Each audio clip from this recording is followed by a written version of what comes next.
बासुपुर नाम के एक गांव में रामू नाम का एक सब्जी वाला रहता था। रामू हर रोज सुबह जल्दी उठकर घर के सारे काम करता था। उसके बाद खाना वगैरह खाकर ठेले में सब्जी सजाता था और उन्हें बेचने के लिए शहर में निकल जाता था। दिन भर वह बाजार में सब्जी बेचता था और रात के 10 साढ़े 10 बजे घर लौट आता था। एक दिन विजयदशमी का पर्व था। रामू दिन भर बाजार में सब्जी बेचता है। खरीदने वाले ग्राहकों की भीड़ काफी ज्यादा होती है, इसलिए रामू को घर वापस जाने में देरी हो जाती है। लगभग 11 बजते बजते रामू के ठेले पर से सारी सब्जियां बिक गई थी और मुनाफा भी काफी अच्छा हुआ। रामू काफी खुश हो जाता है और घर की तरफ चल पड़ता है। चलते चलते वो उस बगीचे में पहुंच जाता है जहां गुजरकर वह हर रोज घर जाया करता था। दरअसल सड़क बगीचे के बीचों बीच होकर गुजरती थी। सड़क के दोनों तरफ बगीचा था और बगीचा भी काफी घना था। आम, अमरूद, लीची, ना जाने किस किस किस्म की पेड़ उस बगीचे में थे। गांव के लोग रात के समय उस बगीचे में आने जाने से बचते थे, क्योंकि लोग कहते थे कि उस बगीचे में किसी भूत प्रेत का साया है। लेकिन हर रोज उसी रास्ते से आने जाने के कारण रामू उस रात भी वही रास्ते से जाता है। थोड़ी देर चलते चलते रामू को अचानक लगता है कि उसके ठेले का वजन काफी बढ़ गया है। रामू सोचता है, सब्जी तो सारी बिक गई है, तो फिर ठेले का वजन इतना कैसे? अचानक ठेले का वजन और ज्यादा बढ़ जाता है और अब रामू के लिए आगे बढ़ना भी मुश्किल हो जाता है। रामू सोचता है, शायद ठेला किसी चीज में फंसने की वजह से आगे नहीं बढ़ रहा है। वह ठेले के नीचे झांक कर देखता है, लेकिन रामू को ठेले के नीचे या फिर आगे पीछे ऐसा कुछ नहीं दिखा, जिसके कारण ठेले को आगे बढ़ाने में इतनी दिक्कत हो रही थी। एक तो बगीचा बहुत घना था, ऊपर से रात के घनघोर अंधेरे में हर तरफ से डरावनी, खौफनाक किस्म किस्म की आवाजें आ रही थी।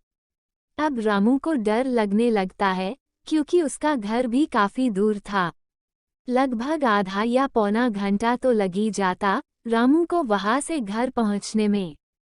लेकिन रामू थोड़ी हिम्मत जुटाता है और भगवान का नाम लेकर ठेले को धक्का मारता है। शायद भगवान उसकी सुन लेता है, क्योंकि उसकी कोशिश करने से ठेला आगे बढ़ने लगता है। पर इससे पहले ठेला जाम क्यों हो गया था? भगवान का शुक्र मनाते हुए रामू जल्दी जल्दी बगीचे से बाहर निकलने लगता है। वो खुद को मन ही मन कोसने लगता है, अब से मैं दोबारा ऐसी गलती कभी नहीं करूँगा।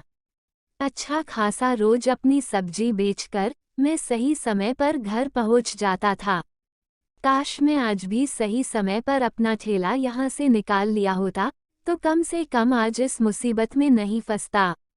सोचते सोचते रामू आगे बढ़ ही रहा होता है कि अंधेरी रात में तूफान सा उठने लगा और पत्तों के झर-झर बहने की आवाज आने लगती है। अचानक रामू का ठेला पीछे की तरफ खींचने लगता है। ठेले के साथ साथ रामू भी पीछे की तरफ खींचने लगता है। डर कर रामू जोर जोर चीखने लगता है, बचाओ, बचाओ, कौन है? कुछ समय तक खींचते खींचते ठेला आकर एक पेड़ के नीचे अचानक रुक जाता है, मानो किसी ने बल लगाकर रोक दिया हो। काफी देर से लगातार घसीटे जाने की वजह से रामू की हालत बहुत खराब हो गई थी। बहुत कोशिशों के बाद रामू लड़खड़ाते हुए ऊपर उठता है। तभी अचानक रामू की नज़र सामने पड़ता है और उसकी आंखें टंगी की टंगी ही रह गई, मानो उसकी चलती दिल की धड़कन ही रुक गई हो। दरअसल जिसने ठेले को खींचता हुआ बगीचे के अंदर तक लेकर आया था, वो एक बूढ़ा आदमी था। सफेद धोती कुर्ता पहने हुए उसने सर पर गमछा बांधा हुआ होता है। रामू भयभीत होकर लगातार देख ही रहा था कि वह बूढ़ा आदमी रामू को पैरों से पकड़ लेता है। रामू तड़पता हुआ चीखने चिल्लाने लगता है, मुझे छोड़ दो, मुझे क्यों मार रहे हो? मैंने क्या किया है? लेकिन उस बूढ़े आदमी पर रामू के चीखने चिल्लाने का कोई असर नहीं हो रहा था।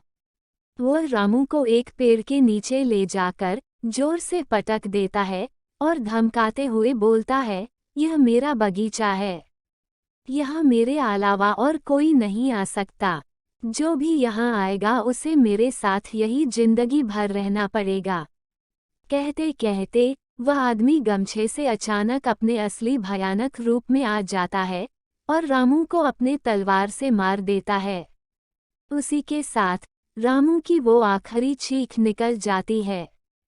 हैरानी की बात तो यह है, रामू की मौत उस बगीचे के अंदर उस पेड़ के नीचे हुई, लेकिन पुलिस वालों को लाश उस सड़क के बीचों बीच रखी मिली।